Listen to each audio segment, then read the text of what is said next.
Hey, it's Anjanette Levy, and welcome to Law and Crime's Sidebar Podcast and our look back at Week 3 in the trial of Johnny Depp versus Amber Heard. I spent the last week at the Fairfax County Courthouse, both inside and outside of the courtroom. This defamation trial is being watched around the world, and it was another wild week of testimony, with moments we haven't seen or heard in a courtroom until now. We saw a witness vaping and driving during his deposition.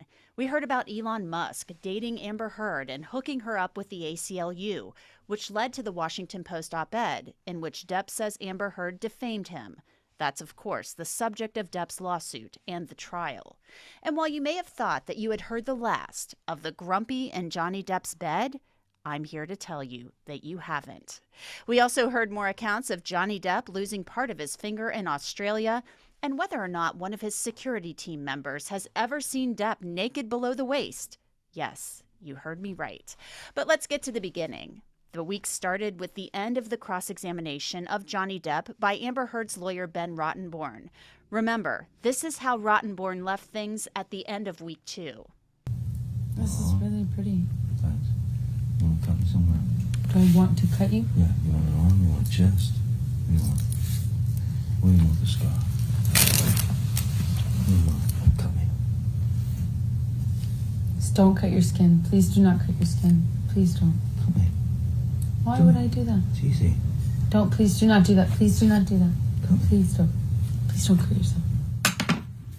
Rottenborn had left the jury, and frankly anyone watching, with the impression that Johnny Depp wanted to harm himself with a knife when he met with Amber Heard in a hotel room in San Francisco in the summer of 2016. That was after she had filed for divorce and obtained a domestic violence restraining order. Rottenborn started the cross-examination Monday like this. Mr. Depp, we've talked about this a little bit, but you've testified that abuse can come in many forms, correct? Physical being one of them. Right? Yes, indeed. Emotional? Indeed. Verbal? Indeed. Then Rottenborn played brief clips of recorded conversations between Depp and Heard, in which she claims abuse and Depp reacts. Go put your fucking cigarettes out on someone else. You consequences for your actions. That's it. Shut up, Ms. Heard tells you in that recording to go put your cigarettes out on someone else. You don't deny that, but instead you simply say, shut up, fat ass. Is that correct? I think that was another grossly exaggerated moment of Miss Heard's. I did not put a cigarette out on her or throw a cigarette at her. I'm not. You're a cunt. I fucking hate you. Fucking hate you. I want out. Fuck this. Goodbye. Cunt. In that portion of the recording, Mr. Depp, you tell Amber you're a cunt and you fucking hate her, correct? Yes, I did. Okay. Rottenborn also went through a series of text messages. In one, Depp feared his daughter hated him because he was drinking. Heard's lawyers say Depp abused drugs and alcohol and then later turned his ire on Amber Heard. Then Rottenborn presented Depp with a stack of negative news stories written about him before and after that Washington Post op-ed. Heard's team says the op-ed she wrote was true and didn't cause Depp to lose acting roles. For years prior to 2018, when Amber wrote the op-ed, there were numerous negative news stories about you that were released into the public, correct? Objection calls for speculation. I'll allow it if you can answer. By 2018, you say? Correct.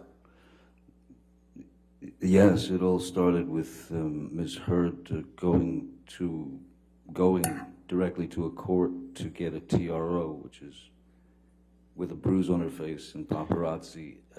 That was the sort of beginning of the ball rolling down the hill and gaining momentum. On redirect, Depp's attorney, Jessica Myers, went through many of the points Rottenborn brought up on cross, including the text exchange Depp had with actor Paul Bettany before he married Heard, in which they discussed burning or drowning Heard to see if she was a witch. Depp also talked about defiling her burnt corpse. This was his explanation. In context, it's important to know that none of it was ever intended to be real. And the language that's used, which yes, I am ashamed that that has to be spread on the on the world like peanut butter.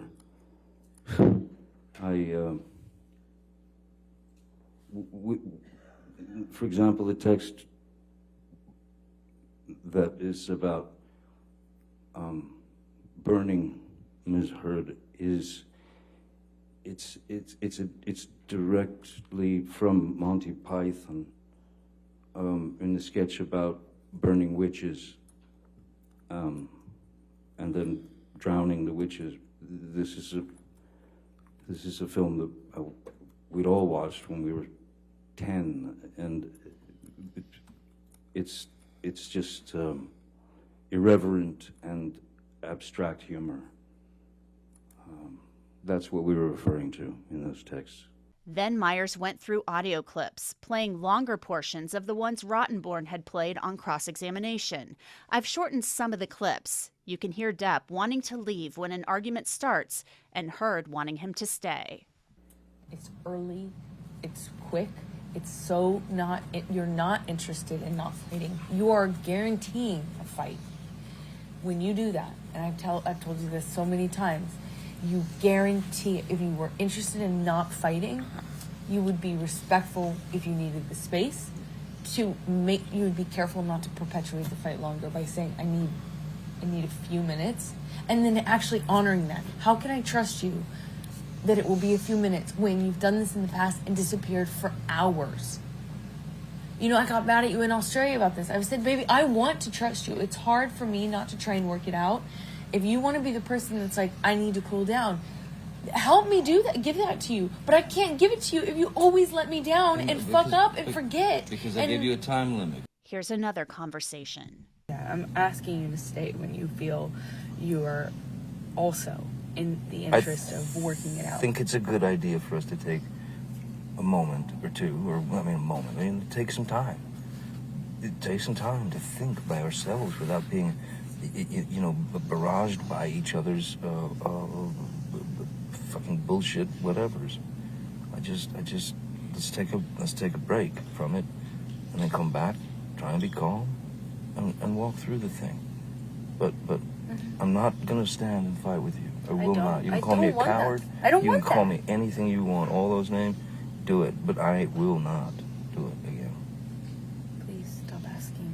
Please, can you stop for the sake of this conversation? No, I'm just saying I won't do it again. That's all. So let me go, and you go, and I'll speak to you in a couple hours. Okay? Okay? Stop. Okay. Why are you saying stop? Because May you're being I so- go? Please, it causes me so much stress when you leave, when you walk away from me with that. It's like you don't understand how much worse you're making this. I can't believe this. Please, you're making it worse for me. Okay, I'm sorry for you. Please, I'm only trying to tell you so that you know you're causing me immense stress right now when you walk away like that. There's no reason to be mad. Well, then say goodbye. I haven't walked away. You're not saying goodbye. You won't let me fucking leave. Let me Oh my leave. God. Stop rushing me! Stop pushing me in the corner and then poking me with a stick and then saying, why are you saying the words you want me to say? Stop poking me! Stop rushing me! Stop throwing me against the wall and going, what? You don't like that wall? You don't like the fucking wall? Stop pushing me! Remember? I'm not pushing you. I'm not rushing you. I said, I need space. I don't want this conversation anymore right now. I need space. And I will take my space. Whether you like it or not, I will take it. And you will take your space. But if you keep halting I'm not doing anything this to you. and continuing I'm with not the rhetoric, continuing it. I'm begging you to stop. I don't. Okay, stop. I'm stopped. Stop. Now I have to go. Okay? So we will speak to each other in a couple of hours. Okay? I hope you have some kind of revelation that makes you feel better. You know? I hope I do too. But we'll just see when I get home. We'll just talk, or we won't talk, or we'll finish this, or we won't finish it.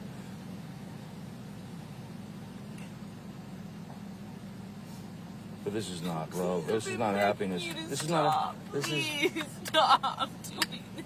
Please, it causes me so much fucking stress. stress. I'm gonna die at this age. I'm gonna fucking die. You're causing me so much stress. Please stop. Please. I feel like I have a heart attack almost every day. Please stop. Back to that audio jurors heard on cross-examination where Depp sounded like he was going to harm himself with a knife. Depp explained what was happening. Heard recorded that conversation when the pair met at a hotel room in San Francisco in July 2016, after the restraining order had been obtained. Mr. Depp, why were you threatening to hurt yourself in that audio recording? In fact, I wasn't threatening to hurt myself. I thought that Miss Heard had brought me to San Francisco. At that point, it was clear it was under false pretenses. I don't know what she was after. So I had a knife in my pocket, and I just took the knife out and I said, "Here, cut me." That's what you want to do. Ultimately, you've taken everything. You want my blood? Take it. Have my blood. And then she said, no. And then I said, look, if you're not going to take it, you want it. I know you want it. That's all I've got left. Take it. If she wasn't going to do it, I would have done it. Because that's psychologically, emotionally where I was. I was at the end. I was broken. Myers ended her redirect in dramatic fashion by playing a phone call Depp had with Heard shortly after she obtained the restraining order. It's been going on too long, Amber. Maybe we just gotta stop this. Just gotta stop it. I don't know how to get my reputation back. We write a letter together. Does that mean? Saying that we're going to take this out of the public eye. Saying that we're going to try and work this out on our own. Saying that the media has created such a hateful storm that it's sickening. That we love each other. And that we want to make sure each other is okay. Have we had fights in the past? Have we had this or whatever? They already know all that. Don't matter. Here's the deal. No, it matters. It makes. You have no idea. Every ounce of my credibility has been taken from. I mean, and done so in a dishonest way. You know. Amber, the abuse thing is we've got to deal with that. Yeah. We've got to deal with that, Amber. I don't Amber. have any way of my credit is my credibility. You know what? And why did you put that out there? I did not. You forced me. Your team forced me to by going on the offense. I didn't force you to. From the very beginning. I promise. Look up the timelines to these things. Everything is. Forget it. Forget it. You don't believe what I say. You don't believe what I say. But I did not choose this. Every step of the way has been an offense. I did not put this anywhere. I didn't. Let me talk to the team. I did not call the cops. I need them no statement. IO called the I did cops. not call the cops. You told IO to call the cops. I did not call the cops, and I did not give them any statement when they came. I've been trying to protect you. You told IO to call the cops. While it was happening? Yeah. Oh, I'm sorry, because the last time that it got crazy between us, I really did think I was going to lose my life, and I thought you would do it on accident. And I told you that. I said, oh my God, I thought the first time. Amber, I lost a finger, man. Come on. I had a mineral can, a jar of mineral spirits thrown at my nose. You can please tell people that it was a fair fight. The last time that it got crazy between us, I really did think I was going to lose my life, and I thought you would do it on accident. And I told you that. I said, oh my God, I thought the first time. Amber, I lost a finger, man. Come on. I had a mineral can, a jar of mineral spirits thrown at my nose. You can please tell people that it was a fair fight, and see what the jury and judge think. Tell the world, Johnny. Tell them, Johnny Depp. Johnny Depp, man, I'm a victim too of domestic violence, and Yes. it's a fair fight. And see how many people believe or side with you. It doesn't matter if for fair fight. My What are you referring to when you said you and Miss Heard will write a letter together? I was trying to make a peaceful settlement.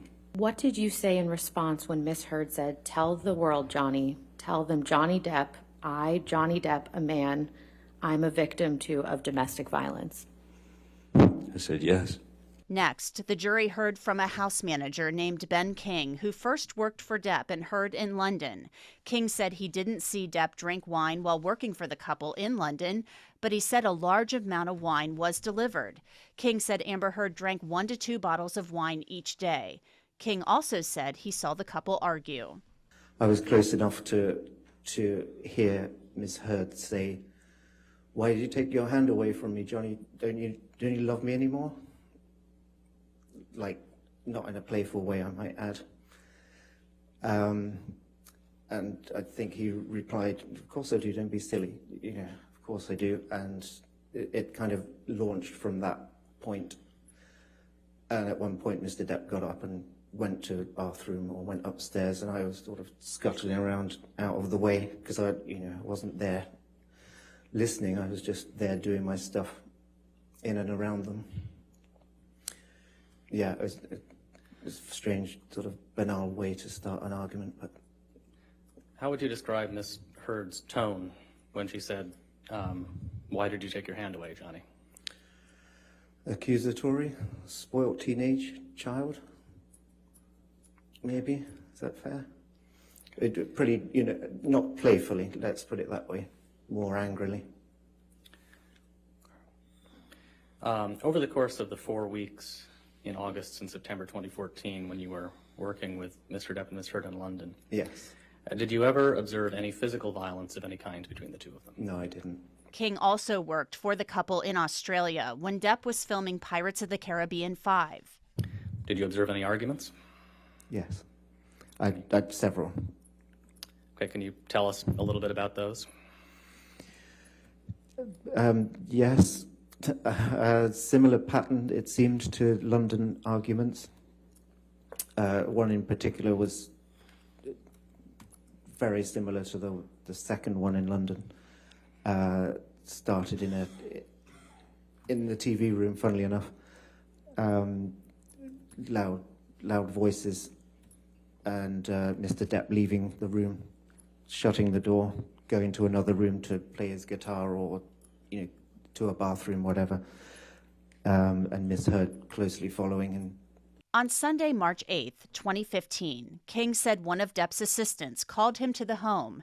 Amber Heard, Dr. Kipper, Nurse Debbie Lloyd, and Depp's then head of security, Jerry Judge, were all there. I could hear pretty hysterical sobbing, crying, which sounded like Miss Heard to me. The tip of Depp's right middle finger had been severed. King said he found the fingertip. And where exactly was the finger in the bar area? Directly below the bar. I mean, the bar was set up like a conventional bar that stuck out from a wall, and with a marble top. There's a big chunk out of that as well, like on the staircase. Directly at the end of the bar, there was a scrunched up piece of kitchen paper, if you like, tissue, with lots of blood around it, on it. So I thought that was probably a pretty good place to look. And it was within that scrunched up piece of paper on the tiled floor at the end of the bar, the base of the bar, by one of the bar stools. Was there any property damage around the finger?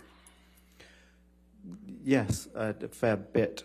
On the floor around that area, there were puddles of what smelt like alcohol to me. There seemed like several drinking glasses, a couple of bottles. One was a Stolichnaya vodka bottle. And at the end of the bar, as I said, there was a big chunk out of the bar itself, the bar marble top. King's testimony corroborates Depp's account of how his finger was severed. He said he later had a conversation with Amber Heard. She didn't give much explanation, if any. She did say, Ben, have you ever been so angry with someone you just lost it with them? And I sort of said, no. Actually, I'm pretty calm, even-tempered guy. But she did repeat it. She looked pretty incredulous that I hadn't, and she repeated it. You mean you've never lost it with somebody, got so angry with someone you just lost it with them? And I said, unless you count the sort of time when I was 14 years old and I hit the light switch in my bedroom because I wasn't allowed out that night or something. With a person, no, never. And that was pretty much the end of the conversation. She dropped it then.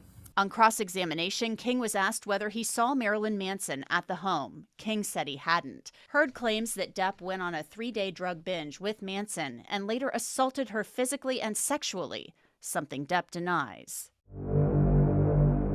The award-winning team that created They Walk Among Us, featuring true crime cases from the UK, now bring their unique and bone-chilling podcast across the pond to the United States. Dive deep into cases that hit close to the American heartland. Police have arrested a man they are calling a serial killer. With the criminals that walk alongside you. Significant evidence. That's what Maui police are calling the results of a DNA test linked to a 20-year-old cold case murder. Who live next door, or maybe who sleep beside you. Police are investigating a double homicide. This is They Walk Among America, a new true crime podcast covering tales of murder and mystery in the United States. The defendant is guilty of manslaughter as charged. They Walk Among America is a law and crime podcast network production. For more information, visit lawandcrime.com/podcasts or theywalkamonguspodcast.com. Tuesday's testimony began with Tara Roberts, who manages Depp's private island in the Bahamas. She testified about overhearing a fight between Depp and Heard outside of their home in 2015. Amber was telling him that he was a washed-up actor. He was going to die a fat, lonely old man. Then you heard, you hit me with a can. You heard Jhony say, you hit me with a can. And then he came down the steps, and Amber was behind him. And she had a bottle in her hand, was removed, and there was a brief pause, the moment, I think, of initial shock or uncertainty of why, that we were there. Neither Jhony nor Amber knew that we were there. He proceeded to walk back to the John Deere, and she again he was just sitting in the seat. Amber came up to him and was asking him to come back in the house, that she was sorry, please come back in the house. He didn't come out of the seat, and she was hugging and kissing him, and I love you, I love you. She was telling him I loved you. He didn't react. Jhony sat there, eventually got out of the John Deere and proceeded to start to walk away. At that time, Amber started to grab at him and his shirt and trying to pull him back to the house, just basically viciously trying to pull him back and get him back to the house and yelling at him. What, if any, injuries did you observe on Ms. Heard? I didn't observe any. What, if any, injuries did you observe on Mr. Depp? The marking across the bridge of his nose. The same day, the jury heard from forensic psychologist Dr. Shannon Curry, who evaluated Amber Heard over 2 days last December at the request of Depp's legal team. These were Dr. Curry's findings. The results of Ms. Heard's evaluation supported 2 diagnoses: borderline personality disorder and histrionic personality disorder. They could use manipulation tactics to try to get their needs met, very needy of attention, acceptance, approval. They tend to distance people who are close to them. Initially, they may seem very charming. They're very socially sophisticated, actually. That was a major component on there. They have a capacity to kind of offer some of their faults, but in a way, but only the ones that people think of lightly and can all relate to. And so they can present as very fair and balanced, but in actuality, they really might be very judgmental of others and unaware of problems in their behavior and their thinking. One of the primary things I learned was that she had a very sophisticated way of minimizing any personal problems. I also learned that she tends to, well, there were a number of characteristics that were consistent with the eventual diagnoses, but some of the primary characteristics, and I'm going to try to condense 25 pages here, were essentially externalization of blame, tending to have a lot of inner hostility that is attempted to be controlled, a tendency to be very self-righteous, but to also deny that self-righteousness and to judge others critically against these sort of high standards for moral value, but also to deny doing that, essentially to claim that one is very non-judgmental and accepting and yet very full of rage, really. And these aren't facts, but her scores essentially correlated, so they were consistent with other people who obtained these scores who have been shown through many, many, many studies to have these very specific traits. It seems pretty unimaginable that Amber Heard would willingly submit to a mental evaluation by an expert hired by Johnny Depp's team. But Heard didn't have a choice, since she claimed mental anguish in her countersuit. Judge Penny Ascarati granted Depp's request to have Heard evaluated. Dr. Curry also evaluated Heard for post-traumatic stress disorder. Ms. Heard did not have PTSD, and there were also pretty significant indications that she was grossly exaggerating symptoms of PTSD. Heard's lawyer, Elaine Bredehoff, suggested Dr. Curry was nothing more than a hired gun and possibly starstruck by Johnny Depp. You went to Mr. Depp's home for dinner and drinks before you were hired as an expert in this case, correct? That's not quite right. I was interviewed at Mr. Depp's home by his legal team. Dinner was served. You, in attendance with Mr. Depp, was Adam Waldman, correct? Yes. Ben Chu, correct? Yes. Camille Vasquez? Yes. Okay. And the dinner lasted approximately 3 to 4 hours, correct? Yes. And it included the interview. Drinks, correct? Yes. Dinner and I believe drinks were served. Okay. And this was before you were hired as an expert, correct? Yes. The jury also heard from police officers who responded to 2 separate 911 calls the evening of May 21st, 2016, at Depp and Heard's penthouse. That's that critical date when Heard claimed Depp hit her in the face with his iPhone 6 days before she obtained the restraining order against Depp. It was the day after Johnny Depp's mother had passed away. He testified he went to the penthouse to retrieve some of his belongings. He was going to tell Amber Heard it was over, and then left to go on tour with his band, the Hollywood Vampires. Amber Heard's lawyers say the police dropped the ball and didn't investigate thoroughly enough. However, those officers said there was no evidence of a crime. During the entire time period you were at the penthouses on May 21st, 2016, did Ms. Heard say that she had been assaulted in any way by anybody? No, she did not. What did you determine this call was after your investigation? A dispute, a verbal dispute. It's not against the law to argue. I argue with my wife. At the time that you closed out this incident on your screen at 9:22 on 5/21/2016, did you know that this call involved Johnny Depp? No. Did you, at the time that you closed this out on your screen, did you recognize Amber Heard?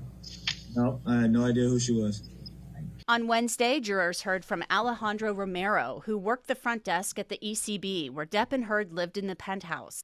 Romero saw Amber Heard 2 days before she went to court with a mark on her face and obtained that restraining order. But Romero said he didn't recall seeing any injuries on Amber Heard. You sit here today, when you saw her at the front desk on March 25th, you didn't see any bruising, correct? Correct.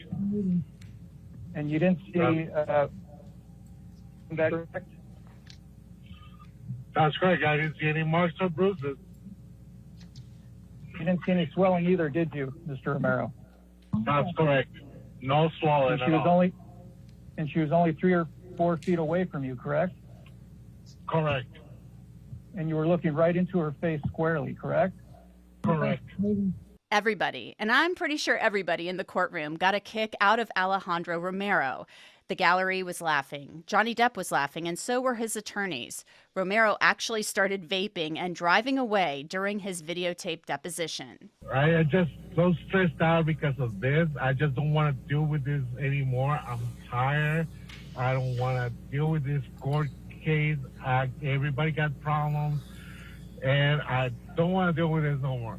The jury also heard from Depp and Heard's former agent and friend, Christian Carino. He helped them set up marriage counseling, and he said that Heard confided in him and never mentioned abuse. Carino explained why Depp lost his role in Pirates of the Caribbean 6. What is your understanding of why Mr. Depp lost Pirates 6?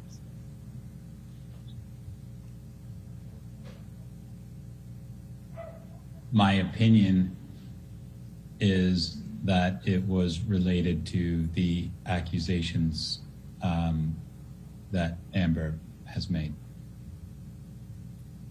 And what is your opinion based on? Excuse me? What is your opinion based on? Conversations with colleagues and studio execs. I'm sorry, I didn't quite hear you. Conversations with studios and other executives, both internal and external. Carino also testified that he believed that Heard wanted to get back together with Depp after they divorced, possibly as late as 2018. On Thursday, the morning's testimony was all about the Washington Post op-ed. ACLU General Counsel Terrence Doherty said ACLU lawyers and staff wrote the now infamous op-ed, published in December 2018. It had been edited several times so it wouldn't violate a non-disclosure agreement between Depp and Heard that was part of the divorce settlement. Based on my review of prior drafts of the op-ed, I knew that there were that she was referring to Johnny Depp and her marriage. That assessment is really damaging to Amber Heard. According to Doherty, Heard and her team wanted that op-ed published at a specific time. Ms. Heard had a co-starring role in Aquaman, correct? I don't know whether she was a co-star, but I know that that was a film that she was in. And didn't she tell the ACLU that she wanted the op-ed to come out just after Aquaman was released? I do recall that there was a conversation about the optimal timing for the op-ed piece. And as part of that conversation, Ms. Heard said in words or substance that she wanted the op-ed to come out soon after Aquaman, correct? I believe that's correct. Who did she relate that to? I don't recall, although I believe that there's documents that we produced that can shed some light on that. Depp's lawyers say Heard wanted it published around that time because it would boost her profile while Aquaman was in the theaters, and it would help the movie at the box office. After Mr. Depp filed suit against Amber Heard on March 1, 2019, what, if any, payments did Ms. Heard make to the ACLU towards her $2.5 million pledge? No additional payments. As of 2018, Doherty said that $1.3 million of the $3.5 million had been donated to the ACLU.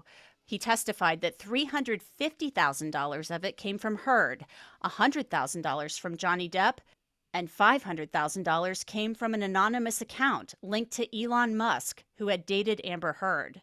Doherty said records showed Musk connected Heard with the organization, which named Heard an ambassador. Her lawyers claim she hasn't donated the rest of the money because she's had financial problems. But Depp's lawyers, through his business manager, Ed White, raised questions about Heard's financial status. White helped negotiate the couple's divorce settlement. As a result of your involvement on behalf of Mr. Depp in the negotiation, what was your understanding of what Ms. Heard was looking for? She initially was looking for a consideration of $4 million, but her demand continually increased. It went from $4 million to $5 million. Then it went from $5 million to $5.5 million. Then it went to $7 million. White suggested Heard should be flush with cash since he sent payments directly to her. Were the payments made on to Ms. Heard the only economic benefits that she received from the settlement agreement? No. As I shared with you earlier, Mr. Depp was required to pay $500,000 to Ms. Heard's counsel, which he did in a timely and respectful manner. He was also required to pay all the community liabilities, which accumulated during their 15-month marriage, was approximately $13,500,000. So he paid all the community liabilities. She paid none of them.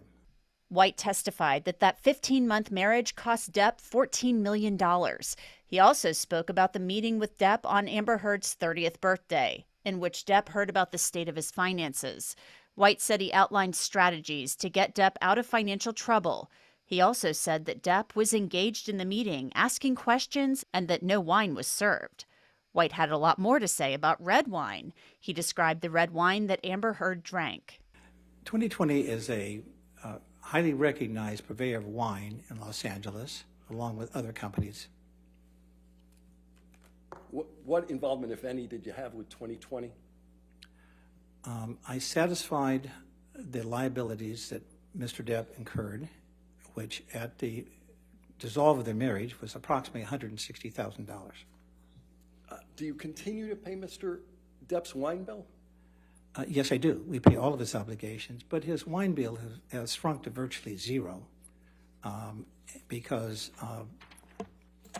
he does not consume that much in the way of wine. He's made a few gifts around Christmas time, but his wine bill has gone to virtually zero.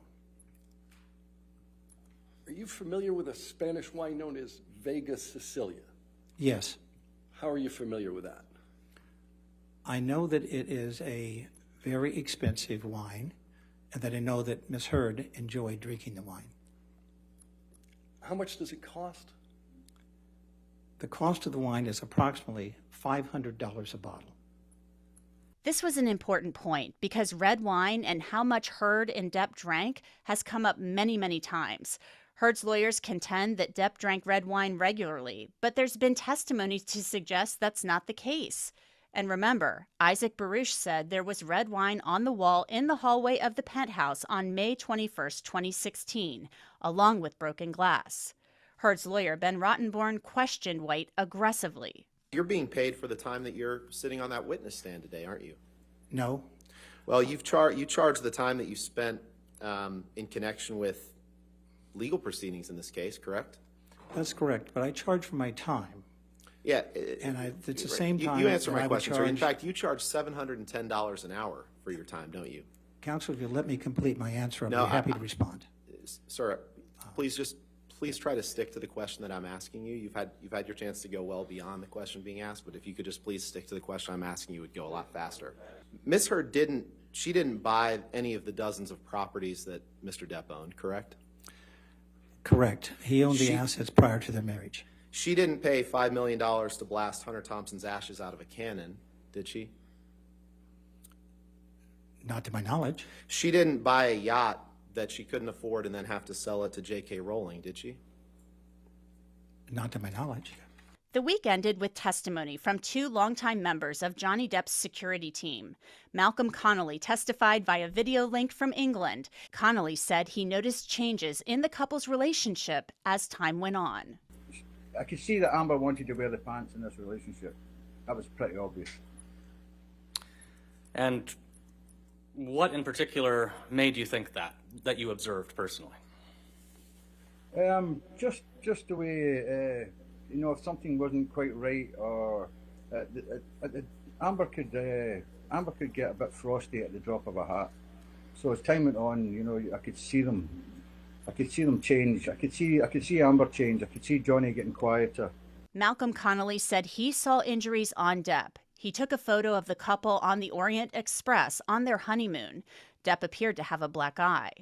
Connolly described Depp as having a high tolerance for alcohol, but said he'd only possibly seen Depp drunk twice in the years that he's worked for him. I think Jack Sparrow was more drunk than Johnny Depp.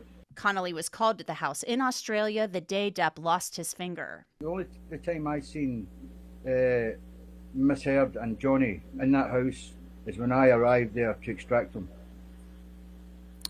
And how did Miss Heard seem to you when you saw her on that day when you arrived to extract him? Crazy. Fierce, fierce. Okay. What was the last thing Miss Heard said as you were taking Mr. Depp out of the house to go to your apartment and then the hospital? Yeah, the last words I recall hearing as I'm getting Johnny out is, yeah, just off with your guys, you covered like you always do. On cross-examination, one of Heard's lawyers elicited laughs from the courtroom gallery and Depp's lawyers when Connolly was asked about what he saw when he arrived at the home in Australia, the day that Depp lost part of his finger. Then you went in the house and saw Mr. Depp in the foyer, correct?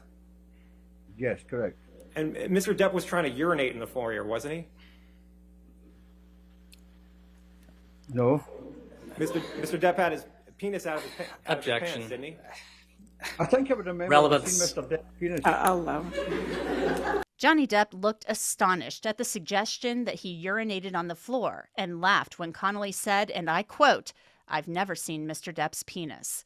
Then Heard's team played an audio recording of Depp from the home in Australia. What you are and who you are and how you me over and make me feel sick of myself. There's still a lot left in the day. Maybe you should dye your hair. I see your roots. Connolly said he didn't see any cuts or bruises on Amber Heard that day. Heard's team ended by asking about Heard's demeanor toward Connolly. Mr. Connolly, you agree that Ms. Heard's been nothing but respectful and professional to you, correct? Absolutely. The last witness of the week, another longtime security guard of Depp's, Starling Jenkins. He talked about what happened the morning after Amber Heard's 30th birthday party in 2016, when Depp had arrived late after the meeting over his finances. I was informed by Amber that she got in a fight with Johnny last night. She threw his personal property over the balcony into the streets, 9th and Broadway. And when you say personal property, what are you referring to? His phone, wallet, credit cards, passports, everything that's in his wallet. Did Ms. Heard say anything else to you about this altercation? Nothing except they were fighting. Depp had previously testified he went to his West Hollywood home in the early morning hours after Heard hit him in the face. Jenkins described where he found Depp's cell phone. Did you end up finding Mr. Depp's phone? Yes, I did. In Skid Row, probably 6 miles from the house. And who had the phone? A homeless gentleman, unhoused gentleman. I approached him about the phone. He was honest. He returned it. I gave him a reward for it. And what was the reward? $420, chicken tacos, chips, apples, Fiji water. Next, Jenkins said he went with Amber Heard and her friends to the Coachella Music Festival to provide security. And the morning of April 22nd, did you see any injuries on Ms. Heard? No marks. No injuries. And now we have to go back to that unpleasant discussion about what's been described as the defecation in the bed incident. Johnny Depp called it a grumpy. We heard testimony about Depp's staff finding feces in the bed. We had a conversation pertaining to the surprise she left in the boss's bed prior to leaving the apartment. And when you refer to the surprise in the boss's bed, what are you referring to? The defecation. And what did Ms. Heard say about the defecation in Mr. Depp's bed? A horrible practical joke gone wrong. And that's it for week 3 of Johnny Depp versus Amber Heard from the Fairfax County Courthouse in Virginia. I'm Anjanette Levy, and thanks for listening to the Law and Crime Sidebar podcast. You can find it anywhere you get your podcasts, Apple, Spotify, and YouTube. We'll see you next week.